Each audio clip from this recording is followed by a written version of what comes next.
पंचायती राज और नगर निकाय के चुनाव नहीं हो वहां हम एसआईआर करेंगे। पहली बात तो यह है कि राजस्थान में पिछले तकरीबन 1 साल से चुनाव पेंडिंग है। नगर निकाय की 59 नगर पालिकाओं का नवंबर 2024 में कार्यकाल समाप्त हो गया था। हमारे पंचायती राज की 11,310 ग्राम पंचायतों का कार्यकाल समाप्त हो चुका है। सब में प्रशासक लगाए जा चुके हैं। परिसीमन का खेल खेला जा रहा है। पहले बजट में 1 स्टेट 1 इलेक्शन की राग छोड़ा गया, लेकिन आज तक न मीटिंग, न कोई सर्कुलर, न किसी तरीके की कोई बात, यानी केवल और केवल नगर निकाय और पंचायती राज के चुनाव को डिले करने के लिए ये राग अल्पाया गया। उसके बाद में परिसीमन की बात की गई, जबकि परिसीमन का नियम यह होता है कि जब चुनाव ड्यू होते हैं उससे 2 महीने पहले तक कोई भी उनको परिसीमन करना होता है तो वो कर लिया जाता है, और आखिरी के 2 महीने में फिर वोटर लिस्ट और वार्डों का गठन, पंचायत राज के वार्डों का, पंचायत समितियों के वार्डों का गठन और फिर चुनाव कराया जाता है। यानी 5 साल पूरे होते होते उनको चुनाव करा लेना चाहिए, लेकिन उन्होंने 1 स्टेट 1 इलेक्शन की बात और परिसीमन के नाम पे अटका के रखा। परिसीमन का भी आप देख लीजिए कि इनका परिसीमन पंचायती राज का 4 जून को आखिरी डेट थी राज्य सरकार को निर्णय करने की, और नगर निकाय में 22/5 यानी 22 मई 2025 डेट थी। आज तक केवल नगर निकाय के वार्डों का उन्होंने नोटिफिकेशन जारी किया है। इसके अलावा राज्य निर्वाचन आयुक्त को लिख के नहीं दिया कि हम चुनाव करवाना चाहते हैं, क्योंकि राज्य निर्वाचन आयोग का यह कहना है कि हमारे नियमों में प्रावधान है कि राज्य सरकार की सलाह के ऊपर जब वो सहमति प्रदान करता है तभी हम चुनाव करवा सकते हैं, अन्यथा हम चुनाव नहीं करा सकते। फिर उसके बाद में ओबीसी आयोग का गठन किया गया, देरी से किया गया। 2022 का फैसला है। 2022 के फैसले को मैं समझता हूं अगस्त के अंदर इन्होंने ओबीसी आयोग बनाया, अगस्त 2025 को, जबकि चुनाव तो नवंबर 2024 में ड्यू हो गए थे और 3 महीने का कार्यकाल किया गया। आज की तारीख तक न गाड़ी है, न बजट है, न कार्मिक है, न कोई सर्वे की शुरुआत हुई है। राजनीतिक के अंदर जो ओबीसी का उनको प्रतिनिधित्व देना है उसके लिए जो सर्वे का कमीशन है, 1 इंच भी काम उन्होंने आज की तारीख तक शुरू नहीं किया। जब हमने बात करने की चेष्टा की तो वो कह रहे सर बजट नहीं दे रहे हैं, और हमें मना कर दिया गया है राज्य सरकार के अधिकारियों के द्वारा कि हम जब तक राज्य सरकार परमिशन नहीं देगी आप किसी भी बीएलओ को आप इस सर्वे के लिए काम में नहीं ले सकते हो। मेरा कहने का मतलब है कि 1 स्टेट 1 इलेक्शन नाम की कोई चीज नहीं थी, केवल चुनाव टालने थे। परिसीमन जानबूझ के डिले करना था, चुनाव टालने थे। ओबीसी आयोग की देरी ना की गई और अभी भी उनको पर्याप्त संसाधन नहीं दिए जा रहे हैं, कार्मिक भी नहीं दिए जा रहे हैं, क्योंकि चुनाव टालना था। और अब एसआईआर की घोषणा राजस्थान की भाजपा सरकार ने कह करके करवाई है कि लिखित में दिया है कि हमारे यहां पंचायती राज और नगर निकाय के चुनाव इस वर्ष फरवरी से पहले नहीं हो रहे हैं, आप इसकी एसआईआर कर दीजिए, वरना चुनाव आयोग का नियम है कि जिस स्टेट में चुनाव होते हैं वहां पर एसआईआर नहीं होती है। मैं पूछना चाहता हूं कि जब चुनाव ड्यू हैं तो आपने किस आधार के ऊपर भारत सरकार के माध्यम से भारत निर्वाचन आयोग को कैसे लिख के दिया कि हमारे यहाँ चुनाव पेंडिंग नहीं है। इनके मंत्री कभी कहते हैं, गहलोत साहब जो कमेटी के मेंबर हैं वो कहते हैं नवंबर में करा देंगे, खर्रा साहब कहते हैं दिसंबर में करा देंगे, फिर कह रहे हैं जनवरी में करा देंगे।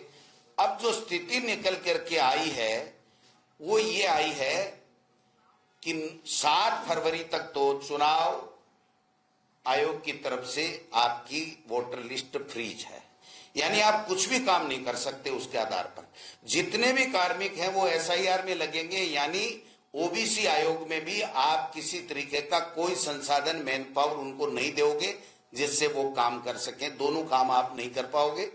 जब दोनों काम नहीं कर पाओगे, फरवरी में बजट आ जाएगा और उसके बाद में आप जुलाई अगस्त से पहले किसी भी सूरत में वार्डों का परिसीमन, पंचायत राज के इकाइयों का नोटिफिकेशन और ओबीसी की गणना और लॉटरी का सिस्टम और वोटर लिस्ट उनके वार्डों के मुताबिक और पंचायत राज में उसकी पंचायत समिति मेंबर और वार्डों के मुताबिक नहीं कर पाओगे। सोची समझी साजिश के तहत, क्योंकि इनका एक ट्रेंड है कि वोट चोरी करो और राज करो। हमारे नेता राहुल जी स्पष्ट रूप से कहते हैं, ये प्रमाणित होता है कि गलत जहां भी चुनाव हो गलत वोट जुड़वाओ और कांग्रेस के या बीजेपी के विपक्ष में जो वोटर है उस कम्युनिटी के ज्यादा से ज्यादा वोटों को काट करके उनको वोट को काटो। आपने बिहार में देखा 65 लाख लोगों के, गरीबों के वोट काटे गए।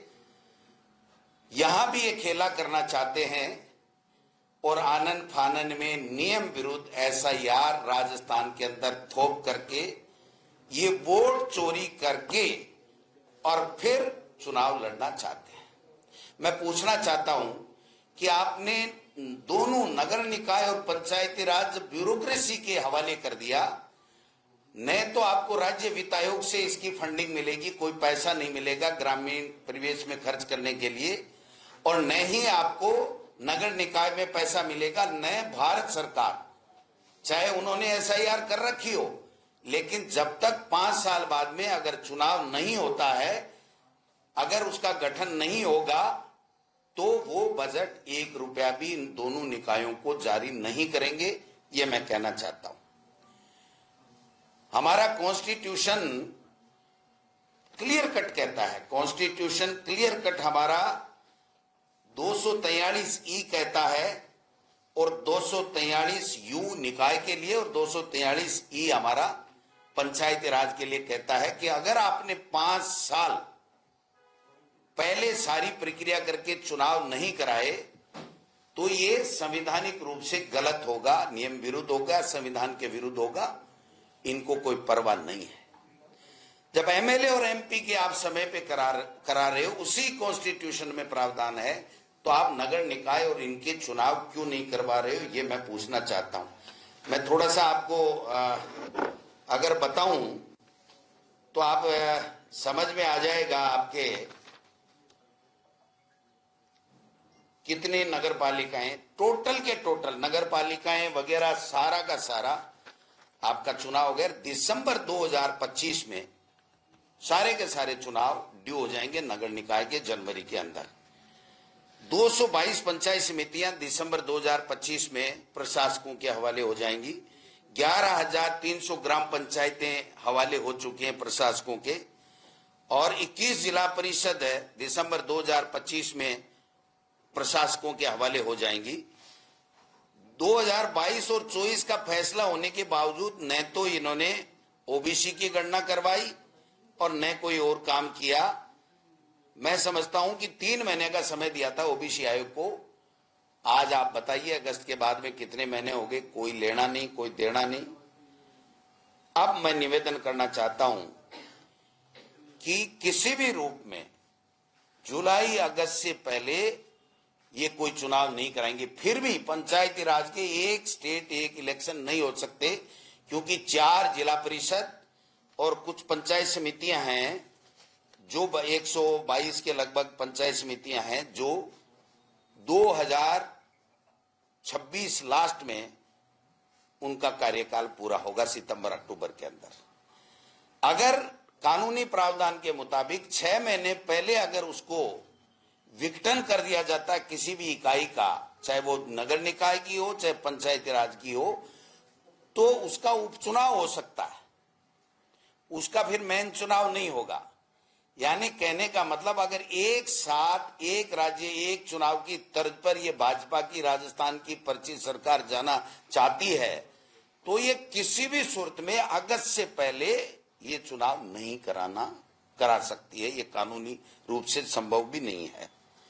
तो मैं तो इतना ही निवेदन करना चाहता हूं आज कि ये एसआईआर राज्य सरकार ने, भारतीय जनता पार्टी ने, इस डबल इंजन की सरकार ने नगर निकाय और पंचायती राज के जनप्रतिनिधियों का अधिकार और बजट दोनों छीनने के लिए और वोट चोरी करने के लिए ये एसआईआर की घोषणा की गई है, जिससे न तो बांस रहे न बांसुरी, न चुनाव कराना पड़े, न इनके पोत और माजने सामने आए, जिससे इनकी पर्ची बरकरार रहे। क्योंकि इन्होंने 1.25 साल में एक धेले का काम किया नहीं, 1 रुपए का काम किया नहीं। इनके मंत्री अनर्गल बयानबाजी करते हैं, विषय वस्तु के खिलाफ बोलते हैं, कोई उनका लॉजिक नहीं है, अपने डिपार्टमेंट के बारे में उनका कोई अध्ययन नहीं हो रहा था। और मुख्यमंत्री जी रोजाना दिल्ली जा जाके अपनी फिटनेस दिल्ली के नेताओं को दिखा रहे हैं। इनको फिटनेस नहीं दिखानी थी, इनको गुड गवर्नेंस दिखानी थी, यहां का विकास दिखाना था। वो विकास और जो सुशासन है वो तो ये दिखा नहीं पा रहे हैं। आए दिन बलात्कार, हत्याएं, बजरी चोरी, भ्रष्टाचार, इसका पूरी तरीके से मकड़जाल फैल गया है। इनके मंत्रियों की स्थिति यह है कि 10-10 हजार रुपए भी अगर कोई लेकर के आता है तो अंदर वाले कमरे में बैठाते हैं। तो आप समझ सकते हो कि इनकी हालात क्या है। इसलिए मैं एक ही बात कहना चाहता हूं, एक अच्छा तरीका इन्होंने ढूंढ रखा है। जहां भी कांग्रेस का प्रधान दिखा, कोई और दिखा, नगर पालिका का चेयरमैन ढंग से काम कर रहा, उसको हटा दो। 22 महीने के अंदर 22 नगर निकाय के चेयरमैनों को हटा दिया। अगला जुडिशियल इंक्वायरी से बरी होके आता है, दूसरे दिन ज्वाइन करता है, तीसरे दिन हटा देते हैं। नौर की हमारी चेयरमैन का ले लीजिए, हमारे पंचायत समिति के प्रधान लाडपुरा का ले लीजिए, बहाल हुआ, बाइज्जत कोर्ट ने बहाल किया, 2 दिन बाद में बिना नोटिस दिए दोबारा कर दिया। आज फिर तारीख थी, फिर हाई कोर्ट ने कहा कि आप मुझे ये बताइए वही जांच रिपोर्ट है जिसके आधार पे हमने यहां से इनको वापिस बहाल किया है, आपने दोबारा इसको कर दिया। कोई जवाब नहीं है इनके पास में। तो मैं समझता हूं कि ये सारा का सारा भरतपुर का चुनाव 2 साल बाद में भी करा नहीं पाए जिला परिषद का। गंगानगर का कितना देरी से कराया, 4 वोट आए इनके, 4 वोट, 39 में से 33 में से 4 वोट आए। और बीकानेर पंचायत समिति का तो एक नया ही खेला है जो आप सबके सामने मैं बताना चाहता हूं। 8 महीने हो गए चुनाव नहीं करा रहे। चुनाव का शेड्यूल निकला, सीएमओ के आदेश के ऊपर वहां के सरकारी वकील ने जिला कलेक्टर को यह लिख के दिया कि कोर्ट में बहस होगी, स्टे तो नहीं मिला, लेकिन जज ने मुझे मौखिक चेंबर में कहा है कि अभी चुनाव मत कराना, कुछ भी फैसला मैं दे सकता हूं। और उस चिट्ठी के ऊपर आज तक चुनाव रुका हुआ है। आज तक कोर्ट ने कोई स्टे नहीं दिया। 2 महीने से ज्यादा इस वाकये को हो गए। मैंने जिला कलेक्टर से बात की, सर मैं क्या कर सकती हूं, जैसा ये सरकारी वकील ने लिख के दिया मैंने चुनाव आयोग को भेज दिया। मैंने पहले वाले चुनाव आयुक्त महोदय को कहा, आप जानते हो साहब मैं क्या कर सकता हूं, मेरा तो समय ही कम बचा है। नए वालों से बात किया, मैंने कलेक्टर से रिपोर्ट मंगवाई है, कलेक्टर की रिपोर्ट आ नहीं रही है। अब आप बताओ ये क्या तमाशा चल रहा है। इसलिए मैं निवेदन करना चाहता हूं, ये एसआईआर के माध्यम से वोट चोरी करना चाहते हैं और वोट चोरी करके ये सरकारें बनाना चाहते हैं, चाहे नगर निकाय पंचायती राज की हो। लोकसभा में जैसे वोट चोरी करके बनाया, महाराष्ट्र हरियाणा में इन्होंने वोट चोरी करके बनाया। हमने पूरी कमर कस रखी है, इनका जवाब देंगे। हमने पूरे के पूरे 52,000 में से 51,000 बीएलए बना दिए, 1,000 बाकी हम 2 दिन के अंदर अंदर बना देंगे। हर बूथ के ऊपर हमारा बीएलए होगा। हम लोग 200 विधानसभा क्षेत्रों में 200 ऑब्जर्वर इस एसआईआर की मॉनिटरिंग के लिए, निगरानी के लिए, इनकी बेईमानी पकड़ने के लिए आज ही हम लोग लगा रहे हैं। वो सब लोग जाकर के वहां बैठेंगे और बैठने के बाद में इस एसआईआर में धांधली इनको नहीं करने देंगे। और वो एक कहावत है कि बकरे की मां कब तक खैर मनाएगी, एक दिन तो उसको कटना है। तो ये कब तक खैर मनाएंगे? पंचायती राज चुनाव, नगर निकाय चुनाव इनको कराने पड़ेंगे और जिस दिन कराएंगे इनके पोत सामने आ जाएंगे, इनकी पोल खुल जाएगी और इनका नकाब उतर जाएगा कि जो ब्यूरोक्रेसी के माध्यम से तांडव नृत्य और भ्रष्टाचार का आलम इन्होंने चला रखा है।